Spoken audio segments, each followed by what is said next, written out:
So I grew up a 49ers fan, and as you might know, over the last decade or so, the 49ers and the Seahawks have had this fierce rivalry. I remember in 2014 in the NFC Championship game, the 49ers lost, and I was furious, and I thought next year we will get our revenge. The thing is, the next year, actually our family moved up to the state of Washington into Seahawks territory, and I couldn't imagine just how uncomfortable it felt.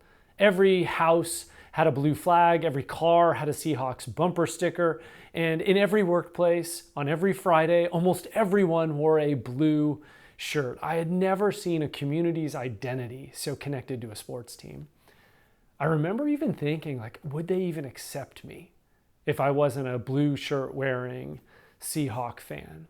Now I mention this not because it's all that relevant, but because I think it gets into this connection between identity and community togetherness. And this is something the church has wrestled with throughout its history. Right? It began as a Jewish movement, and then gradually Romans and Greeks and others joined in. And then there's this question of what is our community identity going to be? Right? Are we going to celebrate all the Jewish holidays? Are we going to practice circumcision? Are we going to do all the other things that Jewish people have done throughout history? And flags were planted, right? T-shirts worn. If they had had bumper stickers, I'm sure they would have used them. And it led to division. It led to conflict. And it's into this conflict that the Apostle Paul writes in his letter to the Galatians, "For as many of you were baptized into Christ, have put on Christ. There is neither Jew nor Greek. There is neither slave nor free. There is no male and female. We are all one in Christ Jesus." Paul's kind of like, hey, remember when you were dunked in the water? Well, when that happened, right, your identity was no longer shaped as much by race or rank or gender, but it was founded in Jesus.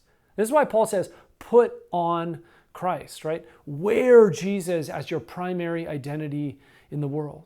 Right? He's not saying you need to all be the same. He's not saying, be color or power or gender blind. It's not what he's getting at. He's not saying we need to be uniform. He's saying, hey guys, let's be unified. And this is the thing, right? If he was going to write to us today in modern America, he might say something like this, right? There is neither Democrat nor Republican, black nor white, woke or not, right? We are one in Jesus. So I just want to invite you today, if you're having a conversation with someone who's different than you or votes differently or thinks differently and you find your emotions start to rise, I just want to invite you in that moment to remember the brother or sister you're talking with, right? Your identity is first and foremost founded in Jesus above all else. Let's choose to live faith first.